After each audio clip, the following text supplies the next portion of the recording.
আসসালামু শুভ আলাইকুম সন্ধ্যার রহমতুল্লাহ। শুভেচ্ছা কেমন জানাই। আছেন বন্ধুরা? আসসালামু এই তো আলাইকুম আজকে আমার মেয়ে বানাবে এই মোমো। তো আজকে এটা সন্ধ্যায় আমার হচ্ছে মেয়ে মোমো বানাবে। বানাবে প্রন মোমো। সেজন্য তো এটা ময়দাটাকে প্রনটাকে আগেই এখানে মেখে রাখছে।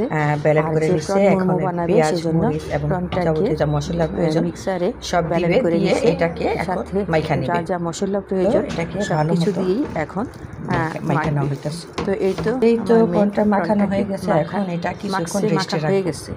তো এখন এটাকে রেস্টের জন্য কিছুক্ষণ রাখতে হবে। তো আমার মেয়ে রুটিটা ভালো মতো বেলতে পারে না, সেজন্য আমি আমার মেয়েকে হেল্প করতেছি। তো এই তো আমি কতটুকু রুটি বানাবো সেটাই আমি কেটে নিলাম। এখন রুটিটা বানানোর পরে একটা স্টিলের ডিব্বা দিয়ে আমি সাইজ অনুযায়ী রুটিটাকে কেটে নিলাম মোমো শেপে।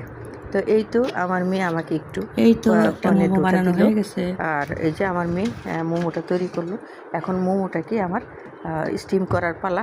সেজন্য আমি রাইস কুকারে স্টিম করার জন্য সবগুলো মোমো দিয়ে দিলাম। তো সব